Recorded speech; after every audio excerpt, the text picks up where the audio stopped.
ಮಂಗಳೂರಿನ ದಕ್ಷಿಣ ಪೊಲೀಸ್ ಠಾಣೆ ಅಂದರೆ ಪಾಂಡೇಶ್ವರ ಪೊಲೀಸ್ ಠಾಣೆಯಲ್ಲಿ 2014ರಲ್ಲಿ ದಾಖಲಾಗಿದ್ದ ಡಕಾಯಿತಿ ಪ್ರಕರಣದ ಆರೋಪಿ ಮಂಗಳೂರು ಜಪ್ಪು ನಿವಾಸಿ 33 ವರ್ಷ ಪ್ರಾಯದ ಶಕೀಲ್ ಎಂಬಾತನನ್ನು ಪೊಲೀಸರು ಇದೀಗ ಬಂಧಿಸಿದ್ದಾರೆ. ಪ್ರಕರಣ ದಾಖಲಾದಾಗಿನಿಂದಲೂ ಆರೋಪಿ ದಾಸ್ತಗಿರಿಗೆ ಸಿಗದೆ ತಲೆಮರೆಸಿಕೊಂಡಿದ್ದ ಕಾರಣ ಆತನ ವಿರುದ್ಧ ತಲೆಮರೆಸಿಕೊಂಡಿದ್ದ ಆರೋಪಿ ಎಂಬುದಾಗಿ ಚಾರ್ಜ್ ಶೀಟ್ ಅನ್ನು ನ್ಯಾಯಾಲಯಕ್ಕೆ ಸಲ್ಲಿಸಲಾಗಿತ್ತು.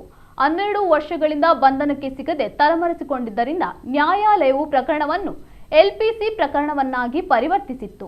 ಇದೀಗ ಆರೋಪಿಯ ಇರುವಿಕೆಯ ಬಗ್ಗೆ ಖಚಿತ ಮಾಹಿತಿ ಆಧಾರದ ಮೇಲೆ ನಿನ್ನೆ ಮಂಗಳೂರಿನ ನಂದಿಗುಡ್ಡ ಸರ್ಕಲ್ ಬಳಿ ಪಾಂಡೇಶ್ವರ ಪೊಲೀಸರು ಕಾರ್ಯಾಚರಣೆ ನಡೆಸಿ ಪತ್ತೆ ಹಚ್ಚಿ ಬಂಧಿಸಿದ್ದಾರೆ.